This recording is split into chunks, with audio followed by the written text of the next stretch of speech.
दर्शकों नमस्कार, स्वागत है आपका विन तक न्यूज में। मैं आपके साथ पूजा।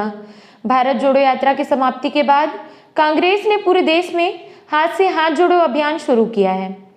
कांग्रेस की बहुप्रतीक्षित भारत जोड़ो यात्रा के समापन के बाद कांग्रेस ने हाथ से हाथ जोड़ो अभियान शुरू किया है।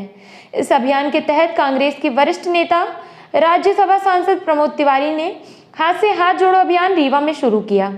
हाथ से हाथ जोड़ो अभियान की जानकारी देने के लिए कांग्रेस पार्टी ने एक पत्रकार वार्ता आयोजित की, जिसमें कांग्रेस के वरिष्ठ नेता मध्य प्रदेश के प्रभारी प्रमोद तिवारी ने पत्रकारों के सभी प्रश्नों के उत्तर दिए और केंद्र सरकार पर निशाना साधते हुए कहा, मोदी सरकार अपने चंद पूंजीपतियों मित्रों को लाभ पहुंचाने के लिए देश के वित्तीय संसाधनों को लूटकर पूंजीपतियों मित्रों को दे रही है।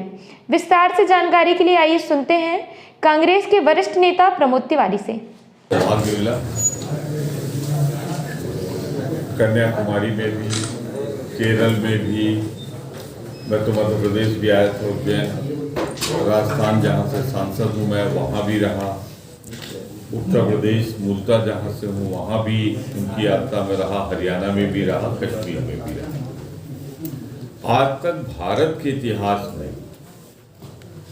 किसी भी राजनीतिक दल के अध्यक्ष या पूर्व अध्यक्ष ने ये यात्रा पद यात्रा नहीं की। अगर किसी ने की तो वो हमारे पूर्व अध्यक्ष श्री राहुल गांधी जी ने। परिस्थितियां कितनी विपरीत थी वो चूंकि आप लोगों ने दिखाया होगा, देखा होगा, जिस तरह बरसते पानी में या बरसते आसमान से बर्फ में उनका मिशन रुका नहीं करते रहे। और बहुत से शुरुआत से ही उनके जूते को लेके उनके टी शर्ट तक पे आरोप लगे, पर उसी टी शर्ट में श्रीनगर तक पहुंच गए -0। तो कुछ तो औरों से अलग हैं वो। आज हमारी ये प्रेस कॉन्फ्रेंस आधारित है दो बातों पे। एक तो भारत जोड़ो यात्रा का पहला चरण 31 जनवरी को 30 जनवरी को श्रीनगर में समाप्त, उसकी निरंतरता बनी रहे। जिस उद्देश्य से निकली है उस उद्देश्य पे कांग्रेस जन प्रयास करते रहे। इसीलिए अब एक इसी से जुड़ी हुई, इसी की निरंतरता सब जब मैंने इस्तेमाल किया है तो उसी यात्रा का आप कह सकते हैं बढ़ रही आगे हाथ से हाथ जोड़ो अभियान। हाथ से हाथ जोड़ो अभियान, इसका ही मतलब नहीं कि ऐसे हाथ जोड़ दो। इसका मतलब है कि हर दरवाजे, हर पोलिंग बूथ, हर गांव सभा, हर न्याय पंचायत, हर ब्लॉक जिले में जहां विशेष रूप से राहुल जी की पदयात्रा जहां से नहीं गुजरी जिन हिस्सों में, वहाँ हमारे कांग्रेस जन जाए।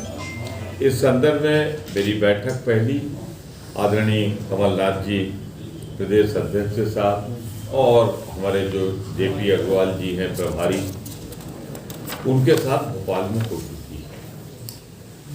मुझे प्रसन्नता है इस बात की कि बहुत सी जगहों पर इस यात्रा का जो उद्देश्य है और जो मंतव्य था या जो बैठक हम लोगों ने तय किया था प्रारंभ हो गया। और 26 जनवरी को कमलनाथ जी ने बगल के एक गांव में झंडा और रौंद करके इस यात्रा की शुरुआत भी कर दी। आदरणीय दिग्विजय सिंह जी भी भरपूर प्रयत्न कर रहे हैं, उनको भी जितना बन सक रहा है वो कर रहे हैं। वो तो खैर संयोजक ही थे भारत जोड़ो यात्रा के और लगातार वो चले। इसके पहले नर्मदा की यात्रा बड़ी उन्होंने परिक्रमा की 5 साल। तो मैंने साथ ले लिए, सबके लिए हम लोग कनेक्टेड हैं एक दूसरे से। तो मैंने रीवा को इसीलिए पहले चुना कि एक बार मैं यहाँ जाऊँगा, इस सिलसिले में अपने साथियों से जो कांग्रेस जन इनसे वार्ता करूँगा, समझूंगा सबकी इस यात्रा को कैसे सफल बनाया जाए, इस पर प्रयास करूँगा। और प्रताप भानु शर्मा जी क्योंकि हमारे मित्र भी हैं, बड़े भाई भी हैं, जब से सांसद विदिशा से उसके पहले से मेरा पारिवारिक संबंध है। मेरी बात होती रही अध्यक्ष जी से, मेयर साहब से, सभी से। सारे लोगों से बात हो रही थी, मैं आया हूँ तो आप सबसे मैं पहले इसलिए मिल रहा हूँ, इसके बाद आप व्यस्त ना हो जाए। फिर यहाँ कार्यकर्ताओं से भेज दें, उसके बाद एक मीटिंग भी इस सिलसिले में हम लोगों ने रखी है और वो जगह जवा में मीटिंग है। उसके बाद जो एक जगह और कार्यक्रम करते हुए मैं चला जाऊँगा, लेकिन फिर दोबारा अभी न डेट है, न कार्यक्रम है, न कोऑर्डिनेट। प्रयास है कि गुजरात से लेके अरुणाचल तक, पुराना आसाम में राहुल जी एक यात्रा और क्या है, ये पूरब से पश्चिम तक थी, वो उत्तर से दक्षिण तक होगी। लेकिन उसके बारे में सिर्फ मैं ये कह सकता हूँ कि इस समय हम लोग उस पर मंथन कर रहे हैं, कब होगी, कैसे होगी। जैसे कुछ कार्यक्रम बनेगा सबसे पहले मीडिया को ही बताएंगे और उस कार्यक्रम में मीडिया का भरपूर सहयोग होगा।